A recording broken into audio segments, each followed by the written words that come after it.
The biggest Dead by Daylight update is finally here, and I'm going to recap everything that has been changed for you guys. Kings and queens, welcome back to the channel. I hope you're all having a fantastic morning. We are live on Twitch right now, testing out the brand new update, so be sure to come on out. Twitch.tv/theking. I would love to see you there. Not to mention, we have 8 Attack on Titan skins that we're going to be giving away to you guys. You just need to join our stream. With that being said, let's talk about all of the changes in today's giant mid-chapter patch.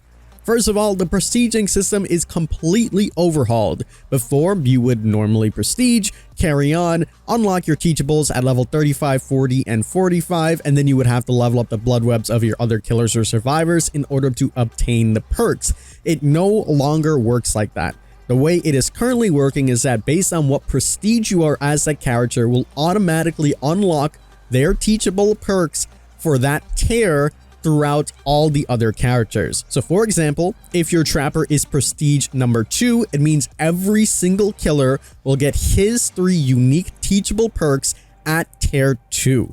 You can continue to level them up in your personal blood web on the killer, or you can level up the trapper to prestige 3 in order to get it to prestige 3 automatically unlocked on every single killer. You rinse and repeat this process for every killer or survivor. Get them all to prestige 3 to get all the prestige 3 perks on everybody. This effectively reduces the grind by 75% in total, which is really crazy. If you have any characters that are already prestige 3 in this update, they'll automatically be booted up a couple of prestiges depending on how many perks you have. And if you are prestige 3, you'll get a cool little icon that glows around your character, signifying how much grind and effort you put in. In the new update, in order to prestige, it'll cost you 20,000 blood points. Prestiging no longer resets your perks or your items, so there's no reason not to do it.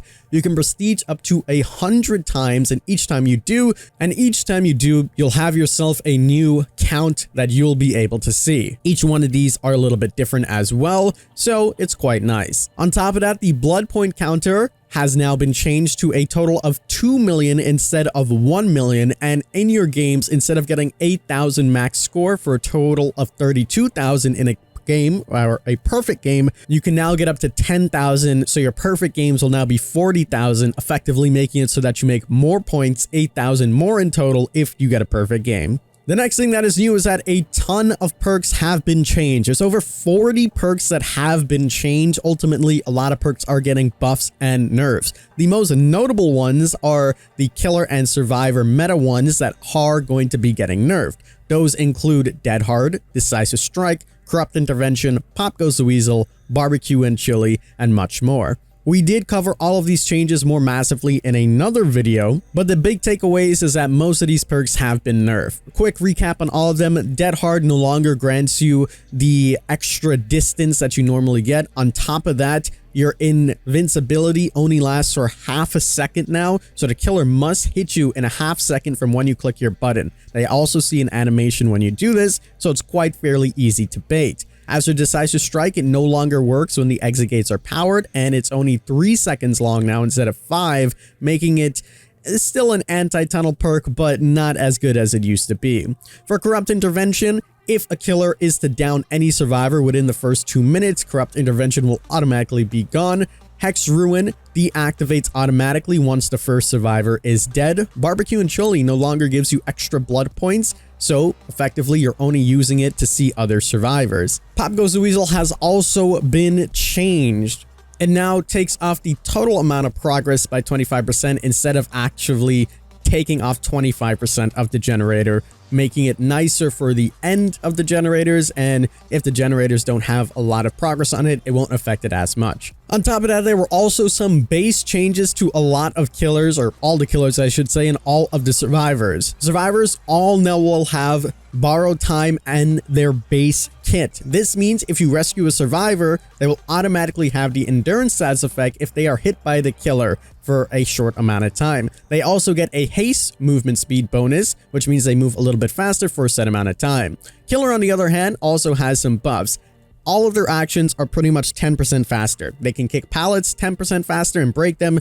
They can kick generators 10% faster and break them. They clean their weapon 10% faster.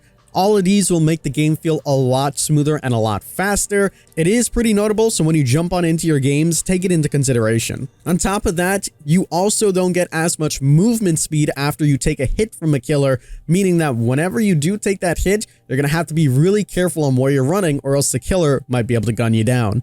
Moving on forward, we have a huge collection that is joining the Fog. The Attack on Titan collection is now effectively coming with this update. This is really, really awesome. So, all of the things that we received so far is that Dwight is going to be Eren, and he's going to have their uniform. Yui is going to be Mikasa. The Oni is the Armored Titan, and the Spirit is the Warhammer Titan. We also seen some sneak peeks for some other characters, so I'm really interested to see what's going to happen. You can also get yourself some awesome charms, so if you purchase any of these, the more you purchase, essentially, the more charms you will unlock. So I believe if you unlock 3 cosmetics, you'll be able to get all of the charms in total. And again, keep in mind that the killer ones are probably going to be legendary, and the survivor ones are going to be the survivors in their best cosplay as those characters. So they're essentially going to be in their uniform. We'll have a video later today actually showcasing the killer skins and playing as them and seeing how cool they actually are. We'll even bring a Mori. The Shrine of Secrets has also been changed. All teachable perks have been removed from the Shrine of Secrets. Purchasing a perk in the Shrine of Secrets now immediately unlocks that perk on all of your killers and all of your survivors at the displayed tier level. You can get it at tier 1 for 2,000 Eerie Shards, tier 2 for 4,000 Eerie Shards, and tier 3 for 6,000 Eerie Shards. You must purchase tier 1 before you can purchase 2, and so on and so forth. Having a perk already via the Prestige system actually discounts the prices of these, so if you already have the perk at tier 1, then it'll be discounted moving forward, so it'll basically be half the cost. The same perk may be purchased multiple times on a single rotation of the Shrine of Secrets, and if you purchase this at tier 3, it'll automatically convert it to 100,000 blood points if you already have the perk. Matchmaking incentives are also going to be coming into the game. This means that if one side doesn't have enough players, then they're going to give you a bonus offer of blood points in order to play that side. So let's say there's a little amounts of killer and there's not that beautiful golden 4-to-1 ratio of survivors to killers,